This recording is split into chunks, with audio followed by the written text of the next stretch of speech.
is St. Kitts. Welcome to my kitchen and welcome to my channel. Thank you for stopping by. So today I want to talk to you and show you how to make pasta bolognese. I'm sure you've had it before, I'm sure you've made it before, but I'm sure you've always wondered why does it taste better in a restaurant and why am I paying $25 for it? So stay with me, I'll show you how to elevate your cooking at home to make a restaurant quality pasta bolognese.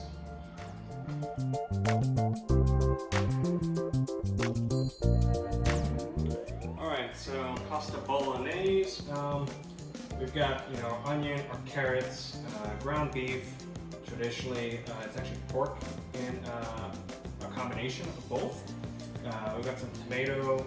The secret ingredient is milk here. We'll get more to that in a little bit. Some chili flakes, some thyme, some olive oil, and a little white wine as well. So let's start by cutting the onion. I'm going to use half an onion for this recipe.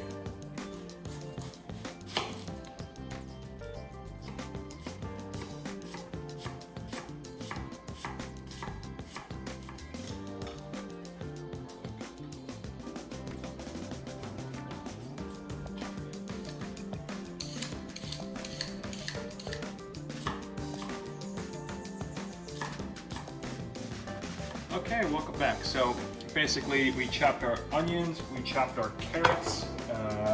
Not a lot of knife work in this dish, pretty easy to do. So we've got a medium to large size Le Creuset heating up here. You could use any pot you want or pan. Olive oil, about 1 tablespoon, and then some butter too. About the same amount, about 1 tablespoon. Let it melt down. Onions and garlic. In we go. So you can see, or kind of see, the onions are kind of getting a little bit of that browning color on the bottom, but again, they're not getting like a real roast. It's not really a sweat, it's not really a caramelization, that's kind of what you want. So onions, garlic, next, carrots. Okay, carrots are looking good, similar to the onions. So now, star of the show, ground minced beef. Salt and pepper. Okay, so when the beef starts to look pretty cooked like that, most of the liquid is cooked out too.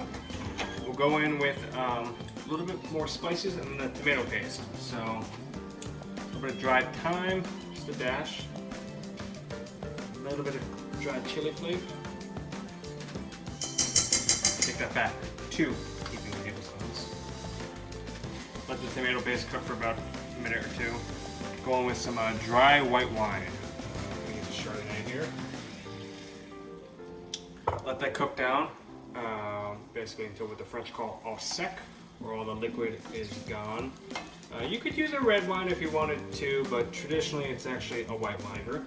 So now we'll go in with some pureed tomatoes. Big fan of this brand, the Pomi. It's really just a good quality tomato from Italy, just straightforward, nothing but tomatoes. So tomatoes in there, looks pretty good. Gonna add some milk now. I'm actually not gonna use all this, I'll use about half. And this is really, I would say, the secret to really good bolognese. So, we're gonna put that on a very low heat and we're gonna let it go for almost 2 hours. That is kind of critical here. You can't rush it. So you want it to cook very slowly, break down, get silky, and you're gonna have a beautiful sauce that will taste good on a lot of different pastas and is even better the next day and the day after that.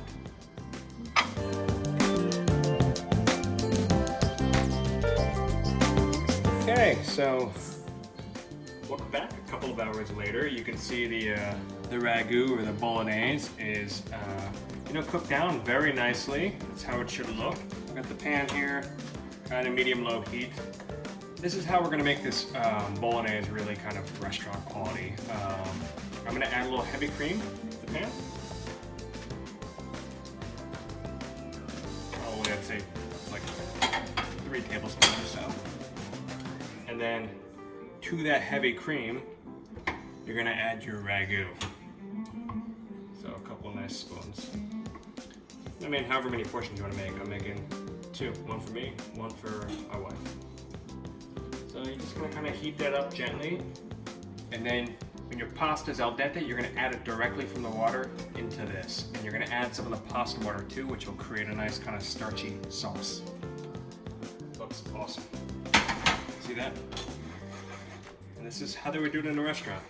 You'd add your pasta with some of the pasta water, and tongs, and a saute pan, and heat it up like this. They wouldn't just put a blob of sauce on top. I hope you can see that. And that just looks really nice. I wish you could smell it too. Right.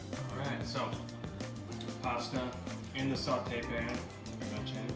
Just grab a nice clean bowl. Go in. It's nice too, it's not overcooked again. It's still got a bit of chew to it. Just like that. If you want, you can spoon a little bit more of the ragu like this. And important, Parmesan Reggiano.